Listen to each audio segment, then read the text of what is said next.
लेकिन वक्फ बोर्ड जो है वो एक तरीके से लुटेरा बोर्ड है, चोर डकैतों का बोर्ड है। जो वक्फ बोर्ड में आज तक जो अधिकारी रहे हैं वो कहीं ना कहीं कांग्रेस, आरजेडी, समाजवादी पार्टी हो गई। जो चाचा है वही भतीजा है, जो भतीजा वही चाचा है। शक्तिमान गंगाधर वाली बात हो गई ना।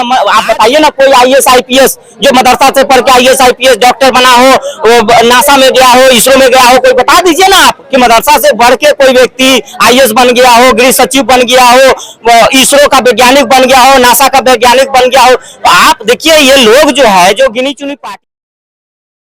रंजन रतन जी कहाँ से आते हैं? बिहार वैशाली जिला। अच्छा, बिहार वैशाली से हैं। दिल्ली की राजधानी में भी मौजूद है। देखिए मैडम, मैं तो यही कहूंगा कि वक्फ बोर्ड का गठन जो हुआ आज से कई वर्षों पहले, उसका मुख्य उद्देश्य यही था कि खास करके मुसलमान, अल्पसंख्यक नहीं, अल्पसंख्यक में और भी समुदाय आते हैं, सिख हो गए, जैन हो गए, पारसी हो गए, बहुत तरह। लेकिन वक्फ बोर्ड का जो गठन हुआ था वो सिर्फ और सिर्फ तुष्टीकरण और अपने वोट बैंक को मजबूत करने के लिए इसका गठन किया गया। फिर भी देश के हिंदुओं को और अन्य राजनीतिक दलों को इससे कोई परहेज नहीं हुआ कि चलो एक अच्छी सोच विचारधारा से वक्फ बोर्ड का लाया जा रहा है तो गरीब मुसलमानों को इससे उत्थान होगा, उसको फायदा मिलेगा, मुख्य धारा से जोड़ने का काम होगा, इसलिए गठन हुआ। लेकिन इसके आड़ में जो राजनीति हुई, जो संयंत्र रचा गया, जो वक्फ बोर्ड के आड़ में देश की संपत्ति, साधन संसाधन का गलत तरीके से इस्तेमाल हुआ, ये बाद में देश की जनता को पता चला। जब झूठ से पर्दा हटा तब सच्चाई सामने आई।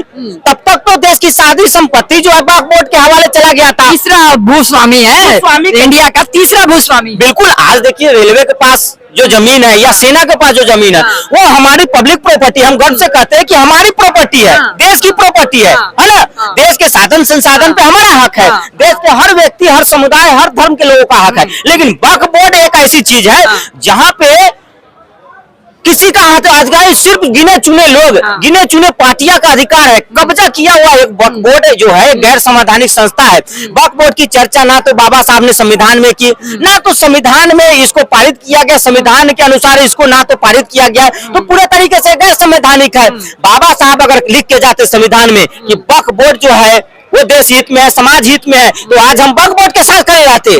कोई मोदी जी भी इसको नहीं छेड़छाड़ करते। लेकिन वक्फ बोर्ड जो है वो एक तरीके से लुटेरा बोर्ड है, चोर डकैतों का बोर्ड है। जो वक्फ बोर्ड में आज तक जो अधिकारी रहे हैं वो कहीं ना कहीं कांग्रेस, आरजेडी, समाजवादी पार्टी के नेता रहे हैं। जो उनके नेता है वही वक्फ बोर्ड में अधिकारी रहे हैं। ये तो वही बात हो गई, जो चाचा है वही भतीजा है, जो भतीजा वही चाचा है। शक्तिमान गंगाधर वाली बात हो गई।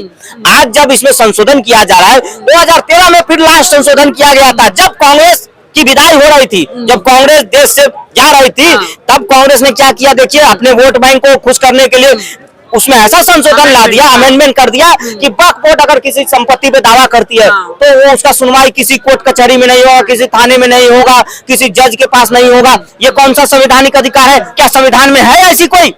क्या संविधान इसे अधिकार देता है? तो कहीं ना कहीं वक्फ बोर्ड ने आज तक देश की संपत्ति को लूटा है, उसका मिसयूज किया है। आज वक्फ बोर्ड के पास जो हजारों करोड़ों जो रेंट आते हैं प्रॉपर्टी से, ऐसे प्राइम लोकेशन है दिल्ली लुटियन जोन में। जब 2013 में कांग्रेस जा रही थी, 121 से ऊपर 150 के आसपास संपत्ति लुटियन जोन की वक्फ बोर्ड के दे दी। क्या आपने देखा है कभी वक्फ बोर्ड को? प्राकृतिक आपदा, चाहे बाढ़ हो, भूकंप हो, कई ऐसी आपदाएं आती है, उसमें वक्फ बोर्ड को देखा है आपने किसी को मदद करते हुए? आप हिंदू छोड़ दीजिए, किसी गरीब मुसलमान को आज तक वक्फ बोर्ड नहीं मदद किया है। मदद करने के लिए सबसे पहले आरएसएस पहुंचती है, पहले भारत की एनडीआरएफ टीम पहुंचती है, सेना पहुंचती है, वायुसेना, थल सेना, जल सेना पहुंचती है। वक्फ बोर्ड को पहुंचना चाहिए ऐसे।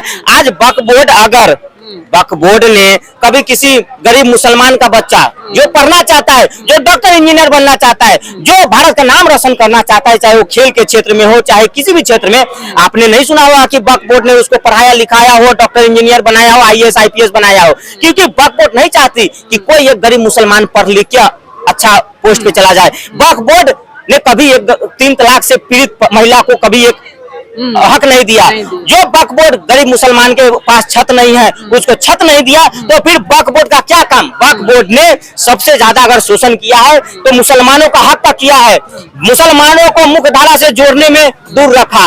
अगर वक्फ बोर्ड ये चाहती है कि मुसलमान का बच्चा पढ़ जाएगा, डॉक्टर इंजीनियर बन जाएगा, समझदार हो जाएगा तो पत्थर कौन चलाएगा? पत्थर कौन चलाएगा मैडम? तो यहाँ की राजनीति वक्फ बोर्ड की इतनी गंदी है जो अपने समुदाय को खत्म करने का चाह। वक्फ बोर्ड में सिर्फ गिने चुने ऐसे लोग थे जिन्होंने वक्फ बोर्ड के आड़ में देश की संपत्ति को लूटा, साधन को लूट के गलत तरीके से मिसयूज किया, चाहे वो दंगा कराने में हो, चाहे किसी दंगाई का केस लड़ने में हो, ये वक्फ बोर्ड ने हमेशा समर्थन किया है। तो आज अगर मोदी जी अगर बिल ला रहे हैं, मोदी जी देखिए, मोदी जी का साफ कहना है या जो अमेंडमेंट बिल है कि आपके वक्फ में कोई गैर ये मुस्लिम नहीं होगा, वो अलग है आपका मैटर। आपके हाँ, जो उसमें जो पैनल है उसमें जिलाधिकारी होगा एक, जिसके निगरानी में वक्फ की संपत्ति का जो है एसेट जो है कि उसका ऑडिट होगा कि आप कितना खर्च कर रहे हैं, कितना आपको इनकम हो रहा है, क्या आपके पास व्यवस्था है, क्या आप जो वक्त के साथ पास जो संपत्ति है उसका कहाँ पे यूज हो रहा है, कहाँ मिसयूज हो रहा है। ऐसा भी तो हो सकता है कि वक्त के संपत्ति को कोई दबंग कब्जा करके उसका गलत तरीके से यूज कर रहा हो। तो ये कहीं ना कहीं मुसलमानों के हक में है। जो गरीब मुसलमान होगा, जिसके पास छत नहीं होगा, उसको छत बनाने का काम किया जाएगा। जो गरीब मुसलमान होगा, जो पढ़ना चाहता है, लिखना चाहता है, उसके लिए हॉस्टल बनाया जाएगा। अब्दुल कलाम के नाम पे हॉस्टल अगर बना दिया जाएगा वक्त की संपत्ति में, जिसमें गरीब मुसलमान के बच्चे रहेंगे, जो अनाथ बच्चे हैं वो रहेंगे, पढ़ेंगे, लिखेंगे, खेलेंगे, कूदेंगे। तो इसमें दिक्कत क्या है आपको? मैं पूछना चाहता हूँ दिक्कत क्या है? और ये जो जमीन अब, क्योंकि जमीन तो बहुत सारी निकल के आएगी, तो इस जमीन का क्या किया जाएगा? देखिए जमीन तो सीमित है। आप हर एक चीज बना सकते हैं, लेकिन जमीन तो बना नहीं सकते। जिस तरह से ये जनसंख्या बढ़ रही है और एक तरफ आप जो है कि देश के लाखों करोड़ एकड़ जमीन कब्जा करके कुंडली मार के बैठे हैं, तो वो हक जो है उसका यूज देश के साधन संसाधन में होना चाहिए। जो लोग कहते थे आज से 1 साल पहले तक कि राम मंदिर की जगह हॉस्पिटल बना देना चाहिए, स्कूल बना देना चाहिए, कॉलेज बना चाहिए, आज तो उनको मैं ये नसीहत दे रहा हूँ कि आप वक्फ बोर्ड के जमीन पे जो है कि स्कूल कॉलेज और बनाने के लिए आप क्यों नहीं बोल रहे हैं? जो तमाम पार्टियां मदरसे बनाते हैं ना वो लोग, तो मदरसे से क्या होता है आप बताइए ना कोई IAS IPS जो मदरसा से पढ़ के IAS IPS डॉक्टर बना हो, वो नासा में गया हो, इसरो में गया हो, कोई बता दीजिए ना आप कि मदरसा से बढ़ के कोई व्यक्ति IAS बन गया हो, गृह सचिव बन गया हो, इसरो का वैज्ञानिक बन गया हो, नासा का वैज्ञानिक बन गया हो। तो आप देखिए ये लोग जो है, जो गिनी चुनी पार्टियां है, वो नहीं चाहते कि मुसलमान पढ़े लिखे। आज मोदी जी एक तरफ ईद की सौगात भी भेज रहे हैं। जो लोग मुसलमानों को भड़काने का काम कर रहे हैं कि मोदी जी आपके धर्म को लूट लेंगे, मंदिर मस्जिद लूट रहे हैं, आपके जो है कि धर्म को खतरा है। मोदी जी एक तरफ जो है कि देख लीजिए ईद में गरीब मुसलमानों को ईदी भेजा कि नहीं भेजा। आज मोदी जी ये कह रहे हैं कि मुसलमान के गरीब बच्चे जो है अपने हक के लिए आगे निकलो, अपना हक मांगो वक्फ बोर्ड से।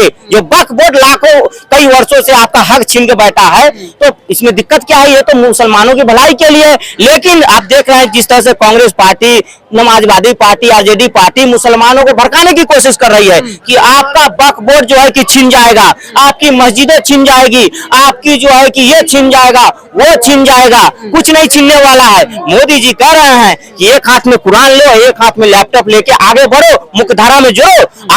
आज जो है कि जो पढ़ो लिखो, पत्थर मत चलाओ, पढ़ो लिखो, आगे बढ़ो, हमें कोई दिक्कत नहीं है। ऐसी सारी वैकेंसियां मोदी जी की ऐसी योजनाएं हैं, तमाम योजनाएं जिसमें कोई भेदभाव नहीं है। जो वैकेंसियां निकल रही है उसमें कोई भेदभाव नहीं है। उसमें जो क्वालिफाई होगा, चाहे वो हिंदू हो, चाहे मुसलमान हो, सिख हो, ईसाई हो, सबको जो है कि नौकरियां मिल रही है।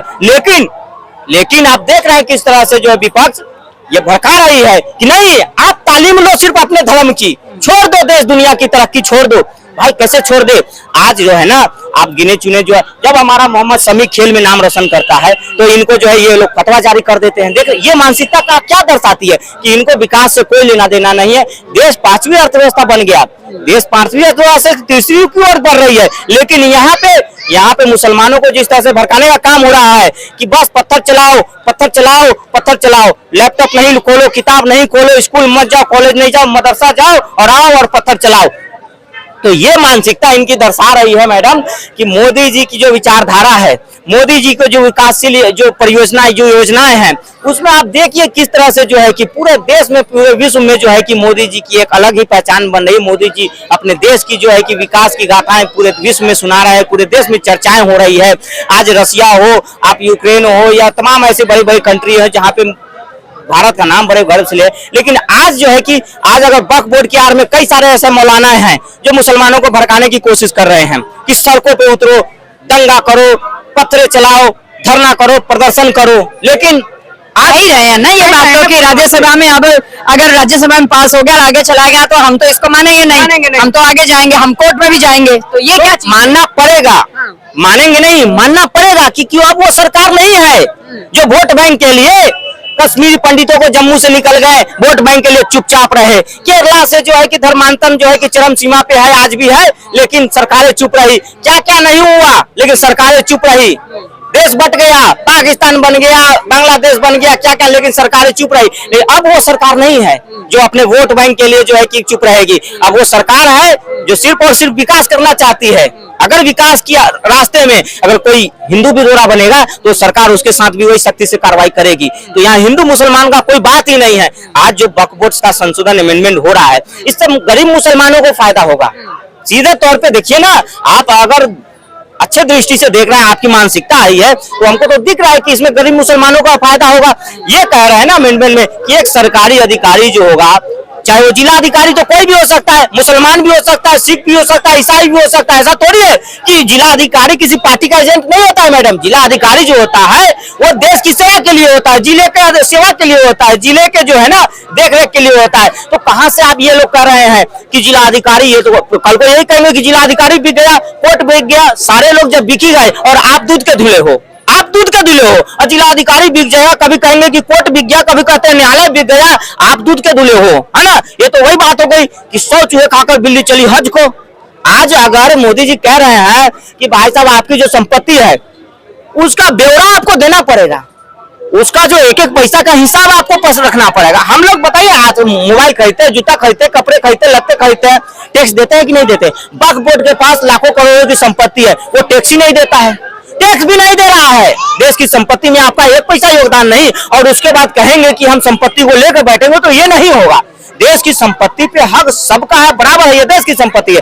वक्फ बोर्ड की जो जमीनें हैं वो अकबर, बाबर, औरंगजेब अपने सर पे ढो के जो है कि दूसरे देश से नहीं लायक लेके आते। यहीं का जमीन आपने कब्जा कर लिया, ना तो उस पे खेती हो रहा है, ना तो कुछ उस पे इंडस्ट्री लग रहा है, ना तो वो किसी काम में आ रहा है। आप जमीन को कब्जा करके भारत की अर्थव्यवस्था में रुकावट डाल रहे हो, जो ये होगा नहीं। अब मोदी जी चाहते हैं, भारत सरकार चाह रही है कि जो जमीनें वक्फ बोर्ड के पास है उसका यूटिलाइजेशन होगा, चाहे वहां पे स्कूल बने, कॉलेज बने, अस्पताल बने, या कोई इंडस्ट्री लगे, या उसपे कई ऐसी तरह की जो है कि विश्वविद्यालय या कुछ भी बनाया जाए जिसपे सभी धर्म को फायदा हो। एक तरफ जब BOCU बना तो उसमें सब लोग जाते हैं, मुस्लिम भी एडमिशन ले सकता है, हिंदू भी ले सकता है, लेकिन दूसरी तरफ अलीगढ़ मुस्लिम यूनिवर्सिटी बना, उसमें सिर्फ मुस्लिम ही जाएंगे, हिंदू नहीं जाएगा। तो ये इस तरह की मानसिकता जो है वो कांग्रेस की मानसिकता है, और कांग्रेस की मानसिकता अब देश जान चुकी है। इसीलिए इनका हाल जो है कि 99 पर है। आने वाले समय में देश की जनता की मांग है कि भारत का हर एक नागरिक, हर धर्म का आदमी मोदी जी के विकास के साथ आगे बढ़ेगा, ना कि इनके बहकावे में जो है कि आएंगे। आज गरीब मुसलमान जिस तरह से तड़प रही है, अपने हक की लड़ाई लड़ रही है, लेकिन ये लोग गरीब मुसलमानों का हक नहीं दे रहे हैं। हमें वक्फ बोर्ड से कोई फायदा नहीं मैडम, हमें एक पैसा नहीं मिलेगा, एक जमीन का टुकड़ा नहीं, लेकिन हम आवाज जो उठा रहे हैं ना, वो गरीब मुसलमानों का आवाज उठा रहे हैं जिसका हकमारी हो रहा है।